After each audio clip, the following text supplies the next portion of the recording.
This will be a review of demand and supply analysis that focuses on the shapes and locations of curves that correspond to real goods.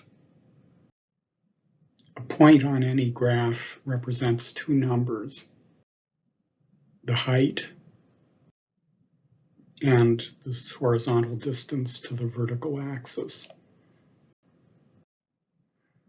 In any graph of supply and demand curves, the height is the price and the horizontal distance is the quantity. The point B is higher than A, so it corresponds to a higher price and a smaller quantity, capital Q. B being on a demand curve tells us that at a price, capital P, if buyers can buy as much as they want, they would buy a total amount, QD, this horizontal distance. A being on the demand curve says if the buyers could buy as much as they want at this low price, little p, they would buy QD units total.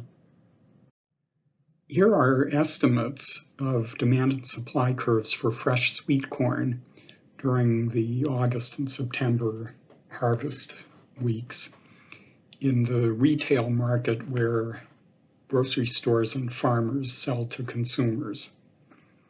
The thing to notice is that the demand and supply curves are definitely not linear, and we'll try to understand why these shapes might be reasonable.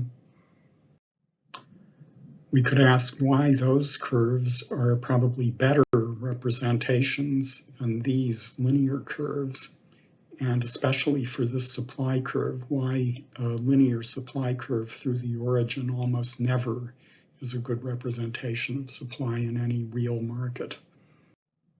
A point like C on a supply curve shows the quantity that sellers would like to sell if they could sell as much as they wanted to at the price P that's at the height of this point C. So here they'd like to sell QS units. The point F on the supply curve says if the sellers can sell as much as they want at this price little p, but they can't change that price, that's their price, then they would want to sell this many units QS, the horizontal distance to F. Now let's look at the argument that prices tend toward an equilibrium where the supply and demand curves cross. Suppose the price started out low at this level little p. Then the amount that sellers want to sell is on their supply curve, that's this quantity QS. And buyers would want to buy at the point on their demand curve, so they want the quantity QD, a bigger quantity. There's a shortage of this amount. This is the amount that buyers want to buy beyond what sellers want to sell.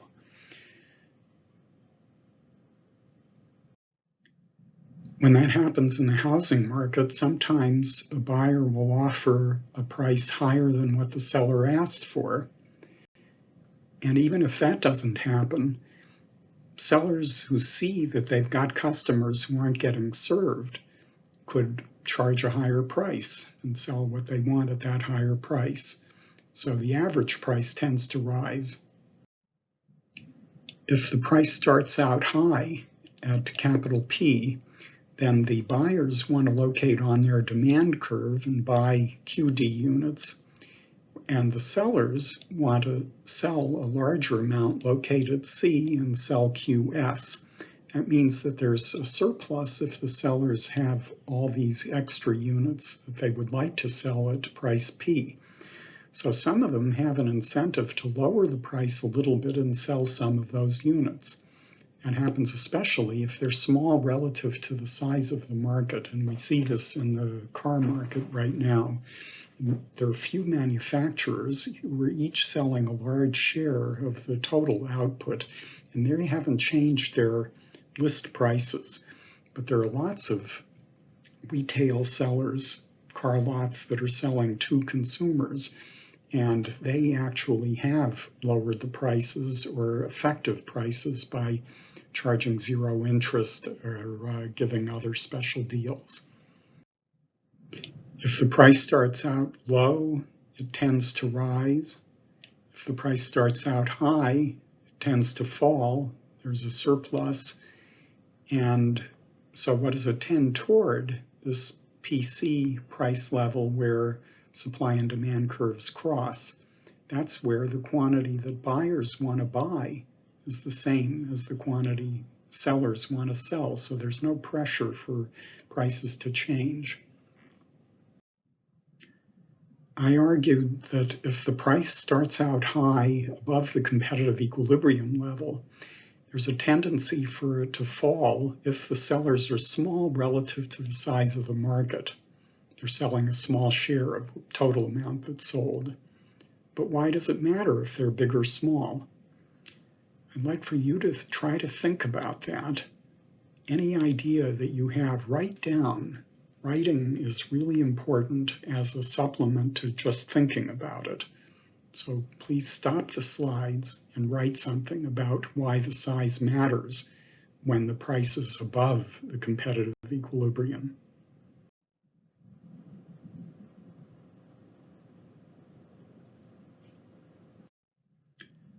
Big sellers differ from small sellers in their incentive to use market power and keep the price high. If the price starts out at this capital P above the equilibrium level, then there are sellers who want to sell more units than they're able to. Buyers are only buying this quantity QD. But some seller could lower the price a little bit and sell more units. If it's a small seller and they can produce more, then they're not going to lose too much by lowering the price a little bit. They're only selling a few units at the price capital P as it is. So they have an incentive to lower the price, but big sellers have much less incentive. They're already selling a large number of units at the price capital P. If they lower the price, they're going to lose much more on all those units. So they have less incentive to lower the price. That means that the small sellers will lower the price until they can sell up to capacity. Then they have no more incentive to lower the price anymore. The big sellers at the price that's there will have no incentive to lower the price, and the price can stay above the equilibrium. The big sellers are using market power to keep the price high. The shapes of demand and supply curves are what matter most for understanding the effects of COVID-19 or tax reforms or other major events. Later, you'll have a quiz about the shapes of demand and supply curves that could represent two real markets. In conclusion, here are some things to keep in mind when we use demand and supply curves. The curves are just guesses about how traders would want to behave if the prices were different from what we actually observe, the normal price or equilibrium price.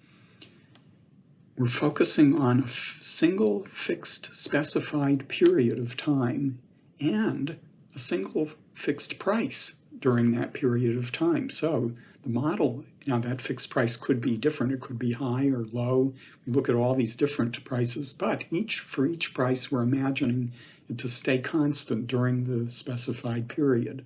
So we're not talking about evolution of prices during the fixed period.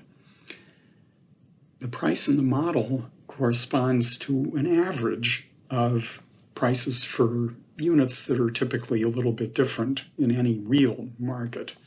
And often the buyers in a market are firms. In fact, firms spend the most on the things that they buy. So the sellers might be consumers. They're selling labor or other goods.